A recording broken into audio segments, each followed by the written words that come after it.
Richard Marshall, thanks very much for talking to Fax TV. Firstly, Richard, a big win for the team on Sunday against Dewsbury. How would you assess that performance looking back on the game?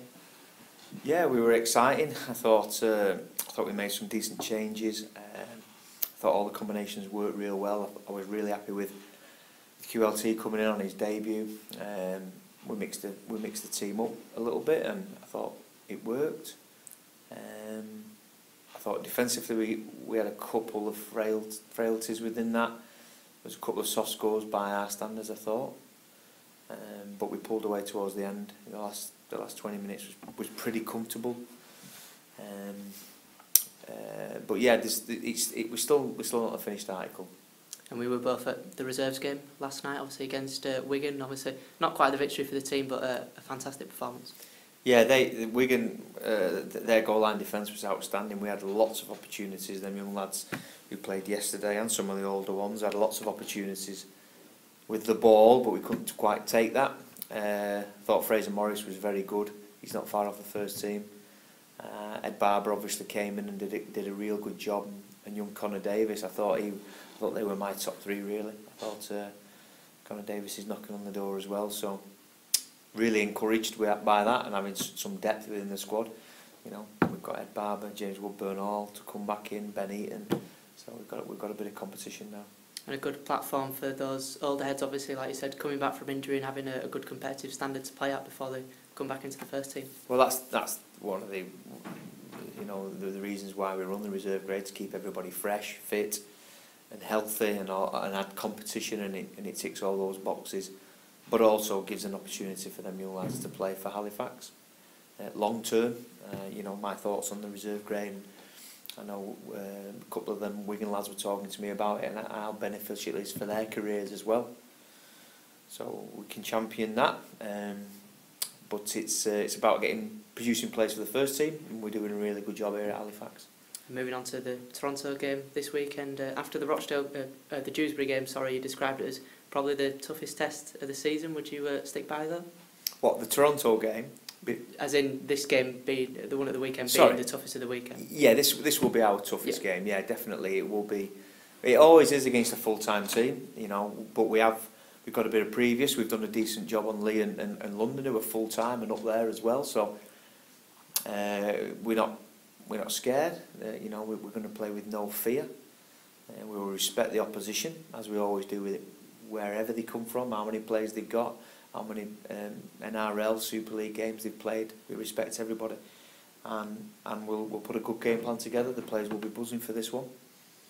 I think it's uncharted territory for both teams. We're playing in London on a different pitch, and albeit we'd like to go to Toronto, we've not been afforded that trip this year, so we'll have to wait for further down the line for that one. But yeah, looking forward to this. It will be tough. They're a strong team, obviously at the top of the table, and that's a challenge in itself.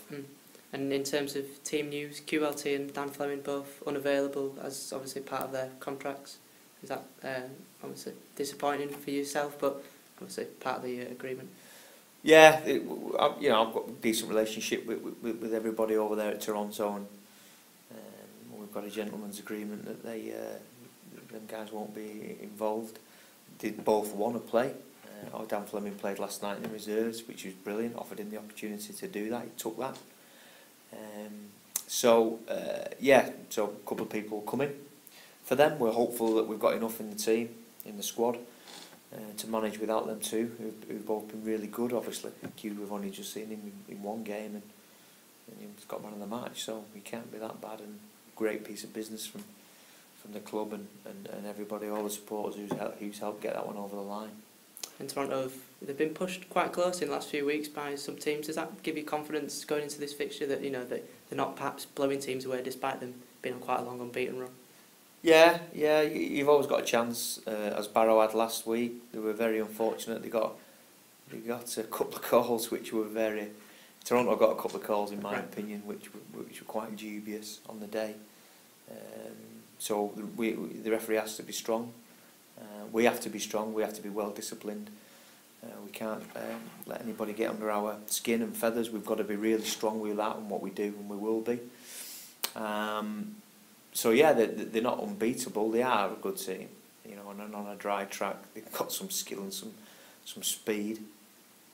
But we know a little bit about them, and as I say, it was a tough game, wasn't it? I think it was was it round 2 we played them.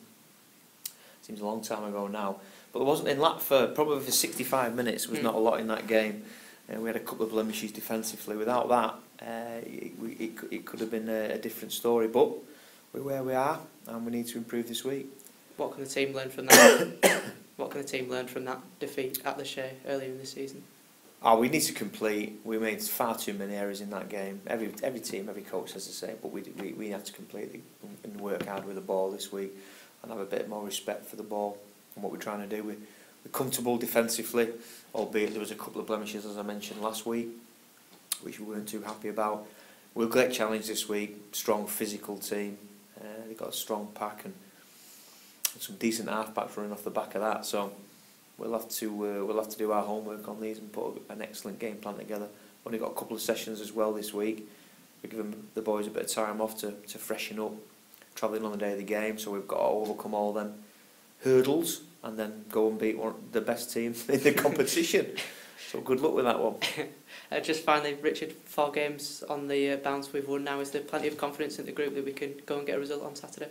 Yeah, we're confident. We're confident it will be a challenge. But this group usually rises to the challenges. I'm looking forward to this. We won't be probably not at full strength, but I don't think they will be either. So it will be on the day. It will, you know, whatever happens on the day happens. But we'll be putting our best foot forward. And as I say, it will be a great thing to go down to London, and a good spectacle. And I hope our fans get on board. I really do. You know, they probably not too happy about not going over to Canada. I know some of them spoke to me about that. But get yourselves to London and support these lads. They certainly deserve it, and I'm sure we will do.